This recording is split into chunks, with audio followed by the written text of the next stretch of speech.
Olha só como foi interessante a maneira que eu desenvolvi o método Independência Emocional e o treinamento fora do automático.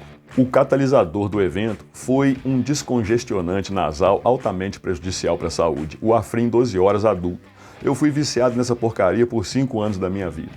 E o método Independência Emocional nasceu durante o meu processo de libertação daquele vício. Eu cheguei até mesmo a guardar por vários anos, como um souvenir, aquele meu último frasco de Afrin pela metade, de tão impressionado e maravilhado que eu fiquei com aquela vitória. Foi assim, até meados dos anos 2000, com 30 e poucos anos de idade, a minha vida estava desenrolando aparentemente bem. Eu me sentia como se não houvesse nada de errado. Sem problemas de saúde, eu malhava, sem problemas de dinheiro, com uma boa aparência física. Eu tinha morado nos Estados Unidos por 3 anos e a minha banda de metal estava no auge. Então eu estava na crista da onda. Eu morava bem, num bairro nobre de Juiz de Fora, Minas Gerais, uma cidade universitária onde eu trabalhava com a minha tutoria de conversação em inglês. Eu tinha os meus amigos, tinha namoradas, tinha carro, saía de noite nos fins de semana, tinha as minhas bandas de rock e de metal e tinha muita facilidade com a mulherada. Eu era isso que a rapaziada hoje em dia chama de chad, ou pegador, ou garanhão. Entretanto, eu ainda não percebia que, na verdade, eu estava totalmente perdido, confuso e sofrendo de ansiedade. Na época, eu não enxergava isso, mas eu vivia no piloto automático, completamente inconsciente, e era controlado principalmente pela minha libido e também pelo meu ego, e isso me trazia problemas diversos e com uma certa frequência. Eu tinha empurrado os meus traumas de infância para debaixo do tapete, e com o passar do tempo, eu estava ficando cada vez mais ansioso. A minha respiração começou a ficar cada vez mais superficial e a paz de espírito começou a me abandonar. Sabe aquele cara que enquanto está sentado na sala de espera do dentista, fica balançando a perna, fica balançando o pé, sem nem perceber que está fazendo isso? Pois é. E eu também tive uma fase de ficar roendo unha, e aos 19 anos de idade eu tinha desenvolvido uma úlcera de 2 centímetros de diâmetro que quase me matou. Mas o que transformou a minha vida num verdadeiro inferno foi que eu desenvolvi uma deficiência respiratória que me levou ao vício de vários anos naquele descongestionante nasal muito nocivo à saúde que eu falei, o Afrin 12 horas adulto, e eu também comecei a sofrer de torcicolos crônicos terríveis que duravam semanas, no pescoço, descendo para as costas. Eu ficava com o pescoço duro e com as costas travadas, igualzinho o Robocop. Lembra do Robocop? Tinha dias que eu chegava a sentir um certo desespero com aquela sina maldita, aquela rotina torturante. Para vocês entenderem um pouquinho mais sobre o que eu quero dizer a respeito desses traumas de infância, eu vou falar um pouquinho dos meus pais. Então, os meus pais, eles eram da geração silenciosa, aquela geração das pessoas que nasceram entre 1928 e 1945, que foi um período marcado pela Grande Depressão, que durou de 1929 até 1939, e também foi marcado pela Segunda Guerra Mundial. O meu pai e a minha mãe eram de famílias de operários. Tanto o meu avô paterno quanto o meu avô materno eram torneiros mecânicos na primeira rede ferroviária de Minas Gerais, a Companhia Estrada de Ferro Leopoldina, que mais tarde virou a RFSSA, a Rede Ferroviária Federal. Os dois eram homens simples, rudes e de poucas palavras. E devido a esse contexto no qual os meus pais nasceram e cresceram, ambos tiveram uma criação muito rudimentar e muito severa. Uma criação na qual, além de não haver proximidade, de não receberem atenção nem carinho por parte dos meus avós, eles também apanhavam com frequência. Especialmente a minha mãe. Para você ter uma ideia, a minha mãe chegou a ter o nariz fraturado pela minha avó, que era uma senhora baixinha, muito brava, analfabeta e que também foi criada levando muitas surras. É por isso que eu não culpo os meus pais, eles deram o melhor de si. Entretanto, eles me criaram da mesma forma que foram criados, ou seja, negligência, severidade e abuso. Sem proximidade e com muitas surras, sendo 99% das surras aplicadas pela minha mãe. Eu sentia uma indignação forte começando a borbulhar dentro de mim. Mas como eu não sabia o que fazer, eu fazia vista grossa e tocava o barco de qualquer jeito. Mais tarde, a indignação, o ressentimento e a raiva que eu empurrei para debaixo do tapete me causaram ansiedade e falta de autocontrole, e isso me trazia muitos problemas e também desencadeou as enfermidades físicas que eu descrevi anteriormente. A carência afetiva resultou numa dificuldade de me conectar mais profundamente com outras pessoas, e essa superficialidade resultou numa vida sexual precoce, muito ativa e extremamente promíscua. Eu era o Chad, o ladies man, o garanhão, eu vivia para o sexo. E o problema é que eu tinha uma facilidade muito grande de conseguir sexo. E isso agravou muito a situação. Mas, como eu vivia totalmente inconsciente no piloto automático, eu me sentia no topo do Everest. Além do vício em remédio para o nariz e do vício em sexo, eu também fiquei viciado em doces de tudo quanto é tipo, e isso me levou a um estado de pré-diabetes. Resumindo, eu estava num buraco existencial onde os torcicolos e o nariz que entupia 1000 vezes por dia eram a maior tortura, e o sexo e os doces eram as minhas maiores fugas. Eu estava totalmente perdido. Eu precisava sair daquele buraco, eu precisava resolver aquelas questões. Eu tinha que descobrir o sentido da minha vida e que rumo eu tinha que seguir. E eu não fazia a menor ideia de por onde começar, mas um livro muito interessante que eu ganhei de presente na mesma época acabou me levando a participar de um workshop de bioenergética que durou um fim de semana inteiro no ano de 1998, na cidade de Juiz de Fora, em Minas Gerais. Esse workshop foi ministrado pelo Swami Deva Prashanto, cujo nome real é Aaron Abend. Ele é um coroa baixinho e barbudo, de cabelo e barba branca, um psiquiatra carioca que viveu por alguns anos no Ashram do Osho, lá em Pune, na Índia, na década de 70, e ele trouxe essas técnicas para o Brasil já no início dos anos 80. A bioenergética é uma abordagem clínica holística que leva em conta a relação entre o corpo, a mente e as emoções, e que considera que elas funcionam como uma unidade integrada e não separadamente um do outro. A bioenergética é aplicada em abordagens terapêuticas que visam a saúde física, mental e emocional de uma forma unificada, trabalhando nos bloqueios emocionais e também nos traumas da pessoa. E foi naquele workshop que eu aprendi a observar a mim mesmo de uma forma imparcial, a partir de uma distância entre mim e o meu corpo, entre mim e a minha mente, e entre mim e as minhas emoções. Eu fiquei maravilhado. Eu fiquei me sentindo como uma criança numa loja de doces.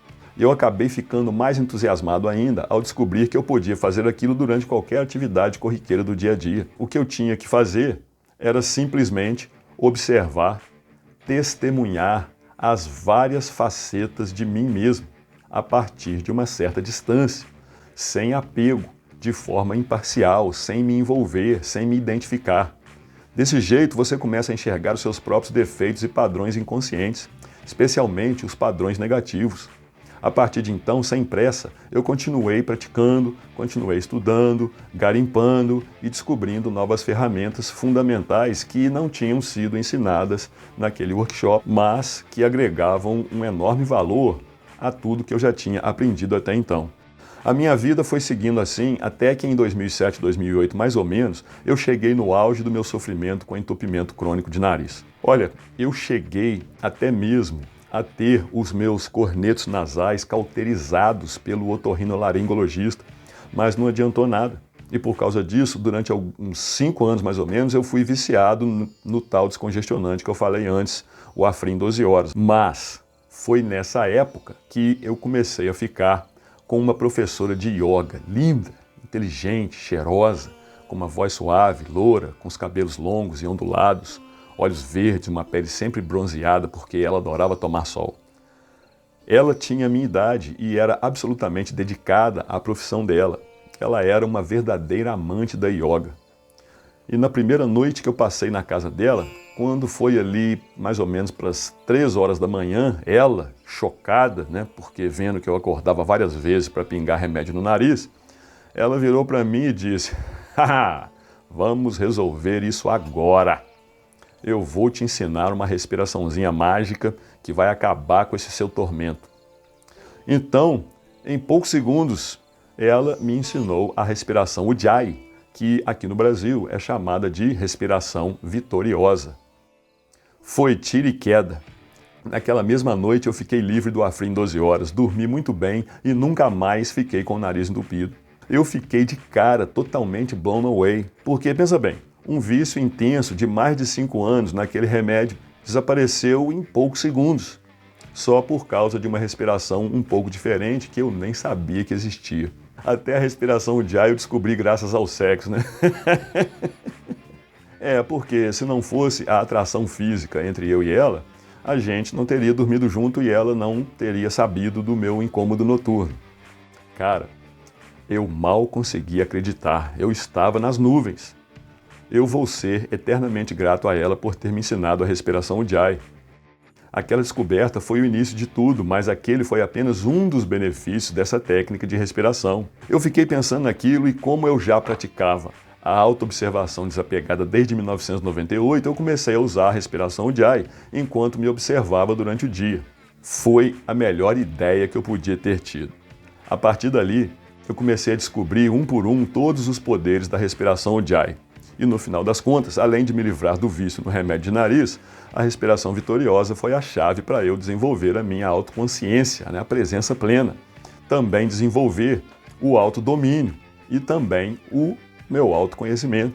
Eu comecei a praticar diariamente todas essas técnicas e eu me divertia. Eu ia observando, ia combinando as técnicas, ia fazendo reajustes aqui e ali e de uma forma muito espontânea, muito simples, natural e divertida também, eu desenvolvi o meu autocontrole através da autoconsciência. Eu desenvolvi a autoconsciência através da autoobservação desapegada, a meditação ativa, e eu desenvolvi a meditação ativa através da respiração Ujjayi, a respiração vitoriosa. Foi assim que eu acabei concebendo o método Independência Emocional e o treinamento fora do automático. Agora, olha só que legal. Estudando sobre o que tinha acontecido comigo ao vencer o vício do remédio de nariz, eu descobri que através do nervo vago, a respiração Ujjayi ativa imediatamente o nosso sistema nervoso parasimpático, que é o sistema que te mantém em estado de relaxamento em vez de um estado de apreensão, de fuga ou luta. Explicando de uma maneira simplificada, a gente tem dois sistemas nervosos, o sistema nervoso simpático e o sistema nervoso parasimpático. O sistema simpático energiza os órgãos acima do teu diafragma, o coração, os pulmões e o cérebro. Ele controla as funções que a gente realiza conscientemente, tipo usar as mãos para alguma coisa, mover os braços ou as pernas, se levantar, se sentar, etc. Ele é que comanda o nosso corpo em situações de emergência ou então de estresse, uma função de curto prazo, tipo fugir de um perigo ou enfrentar o perigo, lutar. Já o sistema parasimpático, ele energiza os órgãos abaixo do diafragma, o fígado, os rins, o estômago, o pâncreas e os intestinos, os órgãos das funções de longo prazo, como a digestão, a limpeza e a restauração física, o nosso metabolismo e a eliminação de toxinas. Ele controla as funções que a gente realiza inconscientemente, funções de longo prazo, normalmente quando você está dormindo, funções que te levam ao estado de repouso e recuperação. O sistema nervoso parasimpático está ativo principalmente em momentos de tranquilidade, regulando os processos de restauração, de conservação e de armazenamento de energia. É exatamente essa área do nosso sistema nervoso que é ativada pela respiração Ujjayi. Na hora do estresse ou de um perigo iminente, uma vez que você tomou a decisão de que vai enfrentar o problema, o perigo, em vez de fugir dele, se você começar a usar a respiração vitoriosa, ela imediatamente começa a energizar o teu sistema parasimpático. E isso reduz o teu tráfego mental, reduz a ansiedade e o estresse, permite que a sua mente se acalme naquela hora. A respiração Ujjayi te mantém ancorado no momento presente, sem nenhum esforço. E aí é que você aproveita para observar a si mesmo de uma maneira desapegada, imparcial, mantendo uma distância entre você e o seu corpo, entre você e os seus pensamentos e entre você e as suas emoções. Como se fosse uma outra pessoa, você começa a observar a si mesmo, balançando a perna na hora que está sentado na sala de espera lá do dentista. Você testemunha o seu piloto automático assumindo totalmente o controle na hora que você está tomando banho ou na hora que você está almoçando. Observa claramente como é que você fica possuído pela raiva em determinadas situações, etc, etc. Você começa a testemunhar esses padrões se repetindo várias vezes ao dia. E essa percepção, esse testemunhar, sem se envolver, é que vai te permitir superar e transcender esses defeitos e padrões negativos, um por um. Sair do piloto automático e conquistar o equilíbrio emocional é uma coisa que pode ser feita com um método simples, objetivo e divertido. Eu escolhi o nome independência emocional porque esse treinamento usado para ficar fora do automático e para desenvolver equilíbrio emocional inevitavelmente resulta na sua independência emocional. O dependente emocional é aquela pessoa que precisa da validação, da atenção, da aceitação e do afeto alheio para se sentir bem, para se sentir completa e plena. É uma pessoa que não suporta ficar sozinha, mesmo se for por apenas algumas horas ou alguns minutos. Uma pessoa que é viciada em relacionamentos, que não consegue se enxergar fora de um relacionamento. Uma pessoa cuja vida não faz nem sentido sem um relacionamento. Agora faz uma reflexão aí, com total sinceridade, e responde: você apresenta essas características? A passagem do estado de inconsciência para o estado de consciência, ou seja, a passagem do estado de piloto automático para o estado de fora do piloto automático, é exatamente como a passagem do estado de aprisionamento para o estado de liberdade. São dois paradigmas diametralmente opostos. O que as pessoas não sabem é que é o estado de inconsciência que cria o seu piloto automático. Mas com técnicas bem simples, como a respiração Ujjayi e a autoobservação desapegada, você pode facilmente começar a desbravar o seu subconsciente, um pedacinho de cada vez, dia após dia, numa aventura tremendamente interessante e libertadora. Imagina só, você está dormindo tranquilão, como sempre. Mas, no meio da madrugada, o alarme contra incêndio começa a tocar. A sua casa começou a pegar fogo. O alarme contra incêndio está fazendo aquele estardalhaço todo. Se você acorda, vai lá e apenas desliga o alarme e volta a dormir, o fogo vai continuar queimando a sua casa e você pode morrer queimado. O alarme incomoda, mas ele está tentando salvar a sua vida. Do mesmo jeito, as pessoas vivem inconscientes a vida inteira, 24 horas por dia no piloto automático, como se estivessem dormindo com os olhos abertos. Elas não percebem que a escravidão ao piloto automático, a falta de equilíbrio emocional e a dependência emocional são apenas o alarme, não são o fogo. São apenas os sintomas do problema, não a raiz do problema. Esses sintomas são o alarme contra o incêndio, eles não são a causa do incêndio. A pessoa que não tem autocontrole, que não tem equilíbrio emocional ou que é dependente emocional é uma pessoa que vive no piloto automático e tem muita gente que apresenta esses três sintomas ao mesmo tempo. Agora, se você combater apenas os sintomas, você nunca vai se livrar da causa do problema.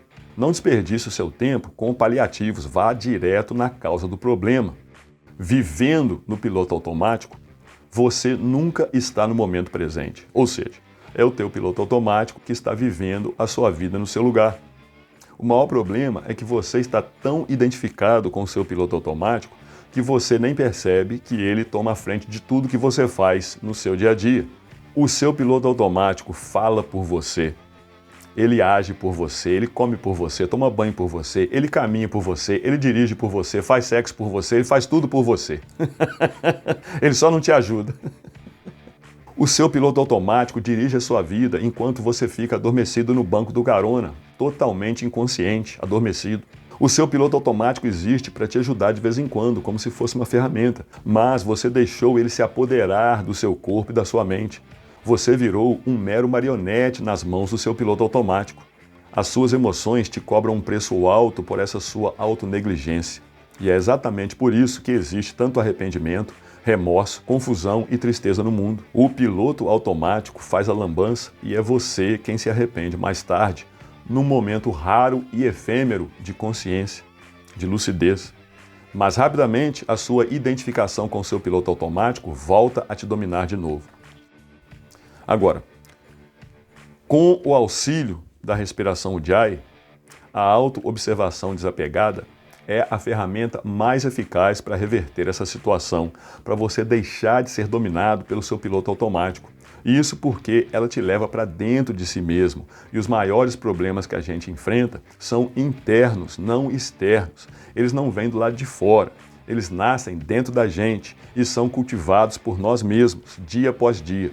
Muitos desses problemas acompanham a gente desde a mais tenra infância, mas a gente empurra essas questões para o nosso subconsciente, assim como quem varre a sujeira para debaixo do tapete. Você não tem controle sobre o que acontece ao seu redor, mas, controlando a respiração, você pode controlar a sua resposta a esses acontecimentos, pode aprender a viver em paz, mesmo em meio a todo esse caos da vida moderna. E a respiração Ujjayi é a principal ferramenta para você conseguir isso. Quase ninguém sabe que a respiração controla o seu estado emocional. Se você aprender a controlar a sua respiração, você vai passar a controlar as suas emoções, as suas palavras e as suas ações, em vez de ser controlado e amaldiçoado por elas. Uma pessoa que não consegue controlar as suas emoções, as suas palavras e as suas ações é alguém que não tem autodomínio, e esse é o maior sinal de fraqueza que existe. Uma pessoa fraca é uma pessoa que não consegue controlar as suas emoções e as suas ações. O controle emocional é o verdadeiro sinal de força e maturidade. Ser incapaz de dominar as próprias emoções pode levar a decisões impulsivas e dificuldades nos relacionamentos, bem como em todas as áreas da sua vida. É por isso que a respiração é tão importante.